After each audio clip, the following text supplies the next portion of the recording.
Stalo se to na Štědrý večer uprostřed místnosti plné teplých světel, naleštěných příborů a 22 lidí, kteří neměli ani tušení, že se stanou svědky okamžiku, kdy se celý můj svět změnil. Jmenuji se Emma Reedová a té noci jsem se naučila, jak rychle se může úcta rozbít na kusy, stejně jako drahocenný předmět dopadne na zem a roztříští se. Jídelna zářila jemným zlatavým světlem. Stůl byl prostřen bílým porcelánem, pečlivě složenými látkovými ubrousky a svíčky plápolaly v tiché harmonii. 3 dny jsem strávila přípravou té večeře. Pro mě to bylo víc než jen oslava. Byla to příležitost udržet mou rodinu pohromadě, držet se naděje, že se věci ještě dají napravit. Můj syn, Alex, seděl po mé pravici. Vedle něj seděla jeho manželka, Madeleine. Oblečená v rudém hedvábí, s úsměvem ostrým tak, že by prořízl sklo. Celé roky jsem se snažila se s ní zblížit, udělat jí místo v mém domově i v mém srdci. Ale té noci mi dala bolestně najevo, že svou laskavost nabízím nesprávné osobě. Po dezertu jsem Alexovi předala dárek, malou dřevěnou krabičku, naleštěnou a jednoduchou. Uvnitř byly kapesní hodinky, které patřily 4 generacím Reedových mužů. Můj dědeček je nosil během nejtěžších let svého života. Můj zesnulý manžel je nosil v kapse kabátu každý den našeho manželství. Bylo to víc než jen hodinky, bylo to dědictví. Alexovi oči se naplnily dojetím, když je držel. Děkuji, mami, zašeptal. Jsou dokonalé. Pak se po nich Madeleine natáhla. Otáčela hodinky v prstech, její tvář se zkroutila podrážděním. To je všechno, řekla. Poškrábané, staré hodinky. Než kdokoliv stačil zareagovat, upustila je. Zvuk se rozlehl po celém stole, čisté, ostré prasknutí, které umlčelo celou místnost. Křišťál se roztříštil na dřevěné podlaze. Nikdo se nepohnul, nikdo nepromluvil. A Alex, můj jediný syn, seděl vedle ní jako zmražený. Uplynulo 38 vteřin, než něco řekl. Dost dlouho na to, abych pochopila, jak moc jsem ve skutečnosti sama. To byla noc, kdy se všechno rozbilo. Nejen hodinky, ale i poslední kousek trpělivosti, který mi zbýval. Dlouho před tou vánoční nocí, dlouho předtím, než Madeleine kdykoliv vstoupila do našich životů, byly hodinky symbolem všeho, za čím si moje rodina stála. Abyste pochopili, proč se jejich ztráta tak hluboce dotkla, museli byste vědět, odkud pocházeli a co znamenali. Vyrostla jsem v malém městečku u Olomouce. Moje rodina toho moc neměla, ale měli jsme v sobě houževnatost. Můj dědeček, Jindřich Reed, vedl skromné železářství s tvrdohlavou pýchou. Věřil v práci rukama, v opravování toho, co bylo rozbité, a v to, že se k lidem chová slušně, i když se mu to nevrátilo. Když mu bylo 21, Jindřichův otec mu dal kapesní hodinky. Řekl mu, že hodnota muže se neměří penězi, které vydělal, ale bezúhonností, kterou v sobě nosil. Můj dědeček nosil ty hodinky každý den, dokud je nepředal mému manželovi, Danielovi, v roce, kdy jsme se vzali. Daniel udržoval stejnou tradici.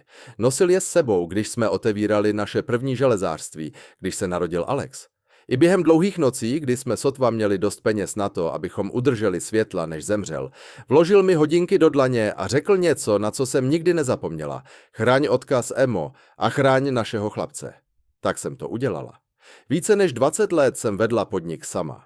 Budila jsem se před východem slunce, ručně vyrovnávala zásoby a znovu budovala to, co se nám život snažil vzít. Alex vyrůstal v tom obchodě. Naučil se skládat dřevo, mluvit se zákazníky, ukázat se, i když byl unavený. Byli jsme tým v každém smyslu slova. Proto tak hluboce bolelo vidět, jak moc jsme se vzdálili. Chlapec, který mi kdysi držel ruku, když jsme v noci zamykali obchod, byl nyní mužem, který se mi nedokázal podívat do očí, zatímco jeho žena urážela všechno, co jeho otec a dědeček vybudovali. Ty hodinky nikdy nebyly o jejich hodnotě. Byly připomínkou toho, odkud jsme přišli. A té noci, když se roztříštili o podlahu, něco se rozbilo i ve mně. Madeleine Queenová vstoupila do našich životů jednoho obyčejného odpoledne, takového dne, na který zapomenete, dokud se nestane něco nezapomenutelného. Alex se s ní seznámil na místní obchodní konferenci v Brně, kde se představila jako konzultantka pro budování značky malých firem. Měla pevný stisk ruky, naleštěný úsměv a online prezentaci, která zářila jasněji než jakákoliv pravda za ní. Od chvíle, kdy jsem jí potřásla rukou, se mi něco sevřelo v hrudi. Nebyla to žárlivost. Nebyl to strach ze ztráty syna. Byl to instinkt. Takový, jakému se matky naučí věřit po letech výchovy dětí a pozorování, jak lidé přicházejí a odcházejí. Madeleine se na Alexe dívala tak, jako se realitní makléř dívá na dům, který chce otočit, koupit, prodat. Kalkulující, oceňující, už plánující přestavbu. Zpočátku se vše zdálo neškodné. Smála se Alexovým vtipům, chválila jeho ambice a předstírala zájem o naše železářství. Sedávala v mé kuchyni s šálkem čaje, nohy překřížené, s dokonalým úsměvem na tváři a kladla otázky, které zněly starostlivě, ale vrtaly se až příliš hluboko.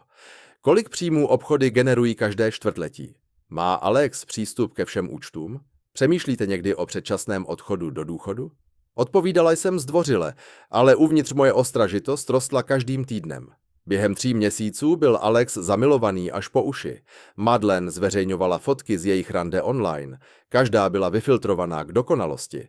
Nazývala ho svým člověkem na celý život, svou lepší polovičkou, svou budoucností. Její popisky byly sladké, ale její oči se v nich nikdy neusmívaly. Snažila jsem se Alexovi domluvit. Vždyť ji sotva znáš, řekla jsem.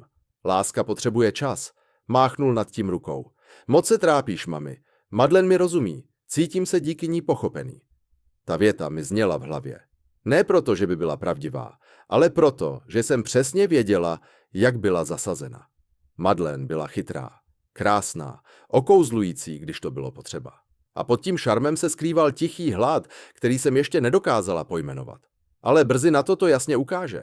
Nedlouho po svatbě se atmosféra v mém domě začala měnit. Zpočátku to bylo nenápadné, skoro se to dalo přejít mávnutím ruky. Tu poznámka, tam návrh. Pak se ale ta změna, podobně jako voda prosakující pod dveřmi, stala nepřehlednutelnou. Začalo to, když se Alex a Madison zeptali, zda u mě mohou zůstat jen na několik měsíců, než si najdou vlastní bydlení. Z nápadu jsem sice nebyla nadšená, ale svůj domov jsem jim otevřela. Vždyť to matky dělají. Uvolní místo, přizpůsobí se. Doufají. Těch několik měsíců se protáhlo v 1 rok, pak v další. Madison se k mému domu chovala, jako by to byl zastaralý showroom čekající na její schválení.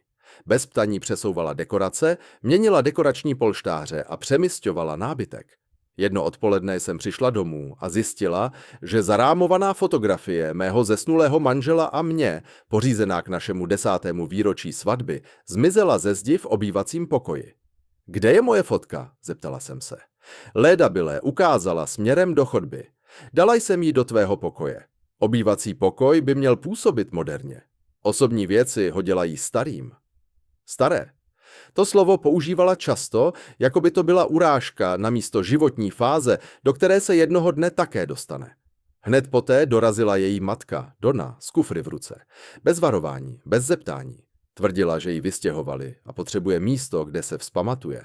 Než jsem stačila její historku vůbec strávit, už si vybrala pokoj pro hosty a zabydlela se, jako by byla nájemníkem na dlouhou dobu. Od toho dne se obě ženy chovaly, jako by můj domov patřil jim. Šeptali, kdykoliv jsem vešla do místnosti. Kritizovali mé vaření, mé oblečení, dokonce i způsob, jakým jsem skládala prádlo. Alex se to snažil ignorovat, ale pomalu jsem sledovala, jak se ode mě vzdaluje, zahalený mlhou jejich vlivu. Domov, který jsem vybudovala s láskou a vzpomínkami, se stal k nepoznání. Místo, kde se má přítomnost, zdála být vetřelcem, místo, kde jsem najednou potřebovala povolení vůbec být. A poprvé jsem se zamyslela, o kolik víc ještě přijdu, než konečně vyjde pravda najevo. Zlom nastal v tiché středu odpoledne. Prohlížela jsem si běžné faktury z obchodu, když mi něco neobvyklého padlo do oka. Účtování od luxusního butiku, o kterém jsem nikdy neslyšela. Zpočátku jsem předpokládala, že to byla chyba, ale pak jsem našla další účtování a další. Každé z nich bylo větší než to předchozí. Zmatek se změnil v neklid. Z neklidu se stala hrůza. Firemní kreditní karta, kterou Alex používal na platby dodavatelům a cestovní výdaje, najednou vykazovala nákupy z luxusních restaurací, designových obchodů a balíčky do lázní, z nichž nic nemělo co dočinění s kováním, dřevem nebo nářadím. Čekala jsem, až přijde domů. Alexi, co jsou tohle za platby? Sotva zvedl pohled od telefonu. Ach, to Madison něco potřebovala. To je v pořádku, mami. Jsme manželé. Co je moje, je i její. Cítila jsem, jak se mi sevřel žaludek. Manželé, nebo ne. Firemní karta nebyla jeho osobní peněženka. Byla záchrannou linkou našeho rodinného podniku. Když jsem naléhala dál, objevila se ve dveřích Madison, ruce skřížené na prsou, v hlase podrážděnost. Proč ho vyslýcháš? Koupil dárky pro svou ženu. To je normální. Ty to zníš, jako by to byl zločin. Nejde o dárky, řekla jsem tiše. Jde o hranice. Zasmála se jemným, odmítavým zvukem. Hranice? To je vtipné slovo od někoho, kdo nedokáže přestřihnout pupeční šňůru. Alex stuhl. Madison ho objala kolem paže, jako by ho chránila před mými obavami. Ona mě vždycky soudí, Alexi. Nikdy nás tu nechtěla. Lež se jí s nacvičenou lehkostí svezla z jazyka. Tu noc, poté co se stáhli nahoru, jsem seděla sama u jídelního stolu se svým notebookem a otevřela každý účet spojený s firmou. To, co jsem našla, proměnilo můj strach v chladnou, tichou zuřivost. Během posledních 3 let utratila Madison více než $1,700,000. Firemní vozidla, výlety do rezortů, značkové šperky, soukromé lázeňské kluby a svatba tak extravagantní, že pohltila téměř roční zisky. A Alex neměl tušení. Myslel si, že se dělí o výdaje. Myslel si, že Madison zodpovědně spravuje jejich rozpočet. Ale ona vytvořila svět z iluzí, financovaný podnikem, pro jehož vybudování jsem obětovala svůj život. To byla noc, kdy jsem si uvědomila, že nejde jen o otázku osobnosti nebo nedorozumění. Bylo to vykořisťování, vypočítavé a úmyslné a jen se to zhoršovalo. O 2 týdny později se vše stalo naprosto jasným. Stalo se to v pozdní pátek odpoledne, když jsem přišla domů dříve než obvykle. Uzavřela jsem velkoobchodní zakázku a chtěla jsem se o dobrou zprávu podělit s Alexem. Tiše jsem prošla chodbou a očekávala, že ho najdu v kuchyni. Místo toho jsem uslyšela Madisonin hlas. Byla na videohovoru. Reproduktor na plné volume. Její tón nebyl vůbec jako ta sladká něha, kterou používala kolem Alexe. Přísahám, že už to dál nevydržím, stěžovala si. Žít tady je vyčerpávající, ale to je v pořádku. Ještě několik měsíců a celé tohle místo bude naše. Srdce mi poskočilo. Její kamarádka se zeptala, co když všechno odkáže někomu jinému. Madison se zasmála ostrým, sebevědomým zvukem. To neudělá. Emma je předvídatelná. Všechno dá Alexovi. A když on zdědí, zdědím i já, tak to v manželství funguje. Stála jsem stuhlá v chodbě, držela se zdi, abych se udržela. Puls mi bušil v uších, ale přinutila jsem se poslouchat. Alex dělá, cokoliv mu řeknu, pokračovala Madison. Myslí si, že mě chrání. Prosím, dokážu ho zmanipulovat 2 větami. Všechno ve mně stichlo. Tohle nebylo nedorozumění. Žádná špatná komunikace, žádná neškodná sobeckost. Tohle byl plán. Plán, který vytvářela od prvního dne, kdy vkročila do našeho domova. Opatrně, tiše jsem ustoupila zpět chodbou, ven dveřmi a sedla si do auta. Pustila jsem si nahrávku, kterou jsem zachytila na svůj telefon. Její hlas se mi ozýval zpět. Poprvé od chvíle, kdy vstoupila do našich životů, jsem ji viděla bez iluzí. A přesně jsem pochopila, co musím udělat. Když nadešel štědrý večer, dům zvenku vypadal teple a klidně. Světla zářila podél zábradlí verandy. Stromy se třpytily v rohu a jídelní stůl byl prostřen pro 22 hostů. Ale pod vší tou krásou se skrýval klid, který jsem záměrně vybudovala. Byla to noc, kdy jsem konečně udělala všemu konec. Madison vešla v třpitivých zlatých šatech, její sebevědomí zářivé jako flitry na jejich rukávech. Donna ji následovala. Usmívala se, jako by jí to tam patřilo. Alex zůstal blízko nich, nevědomky stál na pokraji pravdy, která by mu změnila život. Večeře plynula hladce. Smích, nenucená konverzace, cinkání sklenic. Madison pózovala na fotky, jako to dělala vždycky. Postavila se u stromečku, pak u krbu, pak v čele stolu. Každý záběr pečlivě naaranžovaný, každý úsměv nacvičený. Po dezertu jsem se zvedla. Je čas na dárky. Madison zatleskala, nadšená. Ignorovala jsem její vzrušení a podala Alexovi malou dřevěnou krabičku. Jeho tvář zjemněla, když uviděl, co je uvnitř.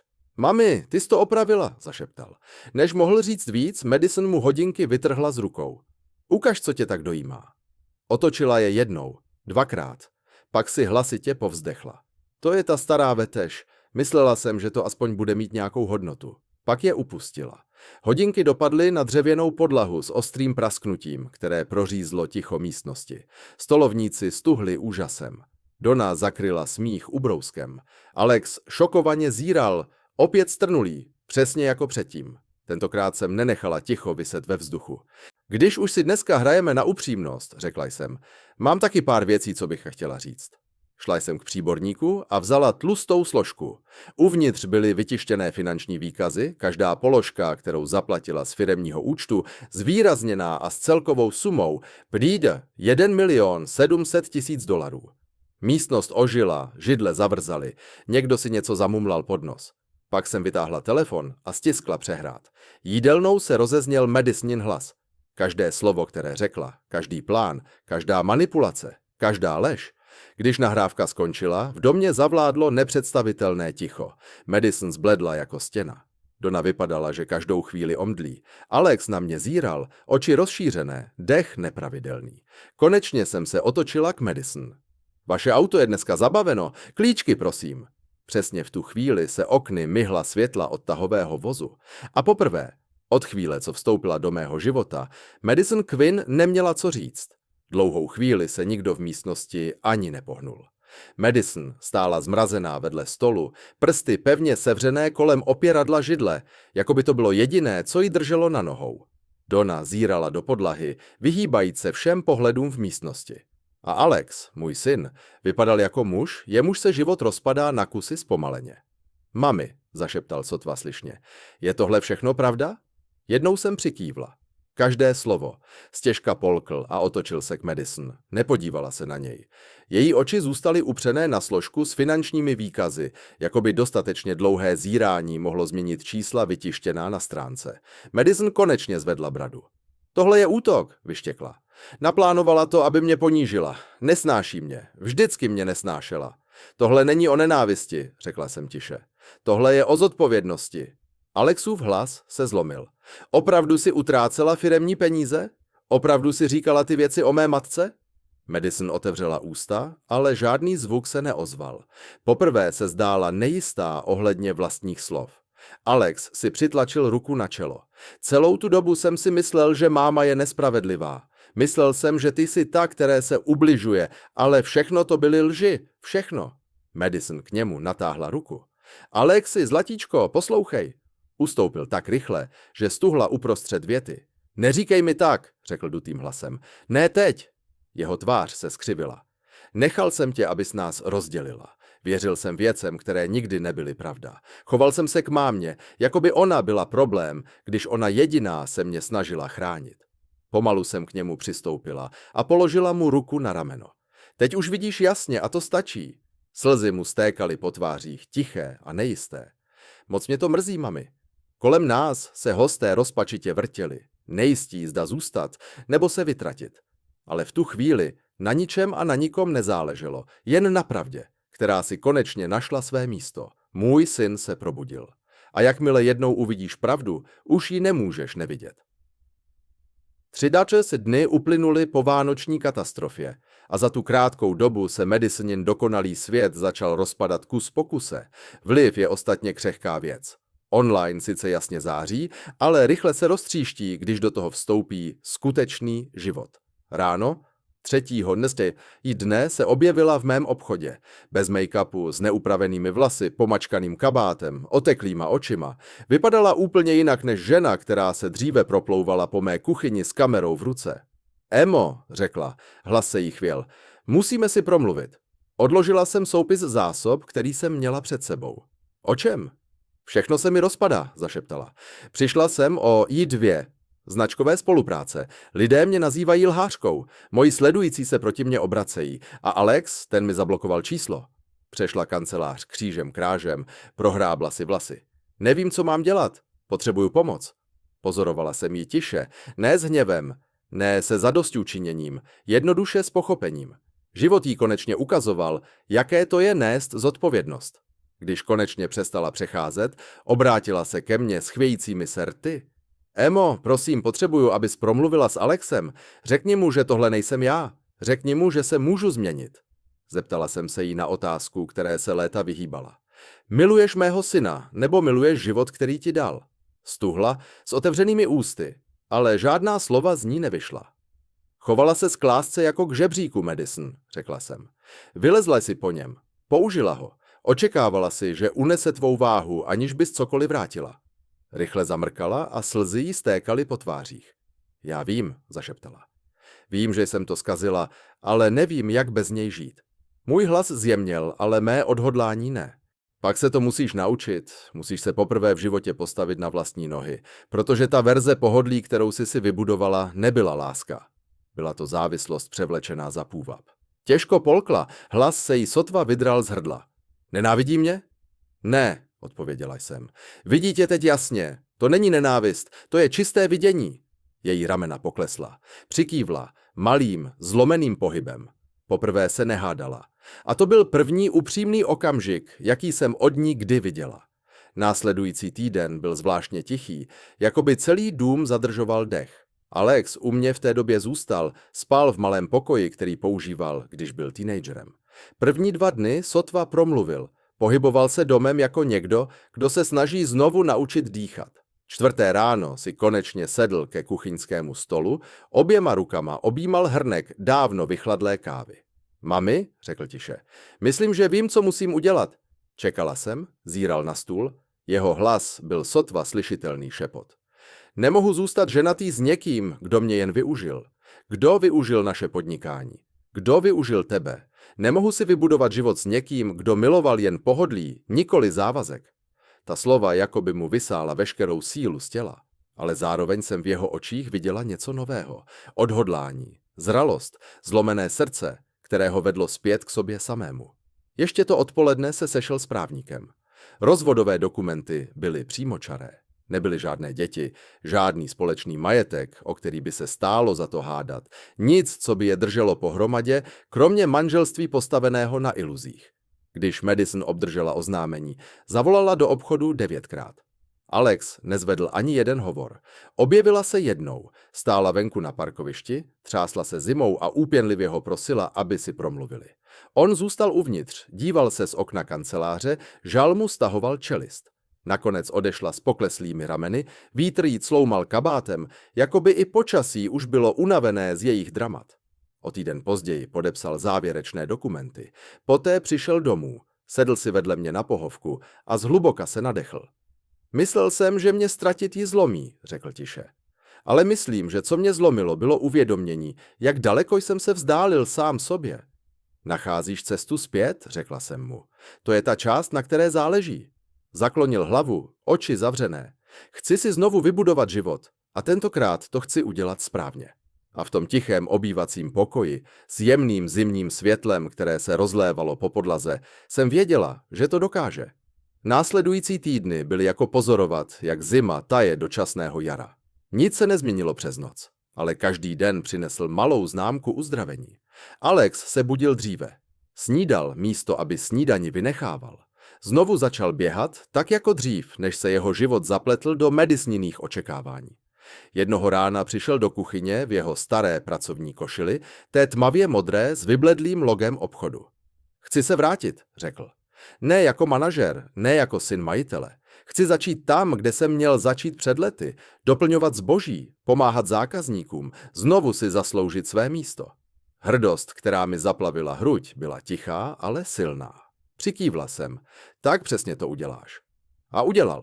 Poprvé za léta Alex vstoupil do obchodu s pokorou na místo domněnek. Zametal podlahy, vykládal náklaďáky, rovnal zboží a ptal se, místo aby předstíral, že už zná odpovědi.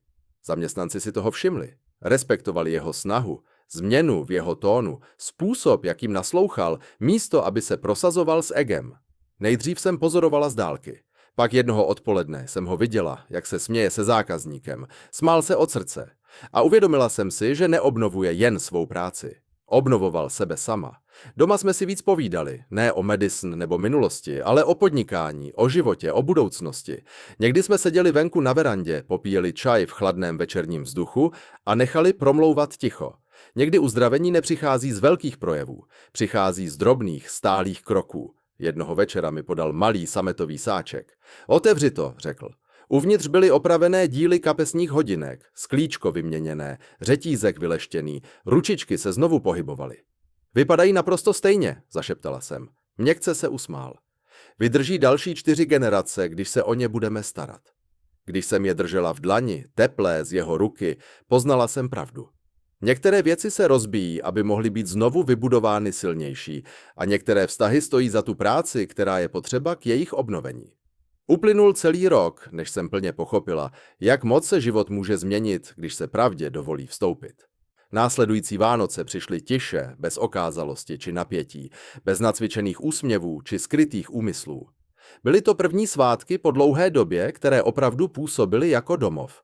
Dům byl teplý s jednoduchými dekoracemi, borovými větvemi na římse krbu, jediným řetězem světel kolem okna, žádné zlaté flitrové šaty, žádné pózované fotografie, jen klid, ten druh klidu, který se pomalu usazuje a vyplňuje místa, kde kdysi vládl chaos. Alex dorazil brzy s talířem domácích rohlíků. Vypadal zdravěji, více při zemi, více sám sebou. Měsíce stálé práce a upřímné reflexe mu zmírnili napětí v ramenou a zaostřili jeho soustředění. Už nebyl mužem uvězněným v očekáváních někoho jiného. Znovu se stal mužem, na kterého by jeho otec byl pyšný. Během večeře sáhl do kapsy kabátu a položil přede mě malou zabalenou krabičku. Otevři ji, řekl. Uvnitř byly restaurované kapesní hodinky, zářící novým životem. Rytina byla vyleštěna, ručičky se pohybovaly v pravidelném rytmu. Chtěl jsem, abys je měla dnes zpátky, řekl. Myslím, že táta by si to tak přál. Sevřela jsem ruku kolem hodinek. Cítila jsem váhu každé generace, která je nosila. Můj dědeček, můj manžel, můj syn. Dědictví nebylo jen v kovu. Bylo v odolnosti, která za ním stála. Později té noci, když jsme stáli u okna a dívali se, jak sníh padá na dvůr, Alex tiše promluvil. Mami, děkuji, že jsi mě nevzdala. Usmála jsem se. Občas se každý z nás ztratí. Důležité je najít cestu zpátky. Přikývl, dech mu zamlžil sklo. Jsem připraven na všechno, co přijde. A já jsem mu věřil, protože uplynulý rok nás naučil něco silného. Rodiny se můžou rozpadnout, srdce puknout, tradice zeslábnout. Ale s pravdou, odvahou a časem některá dědictví nejen přežijí, ona zazáří ještě jasněji než předtím.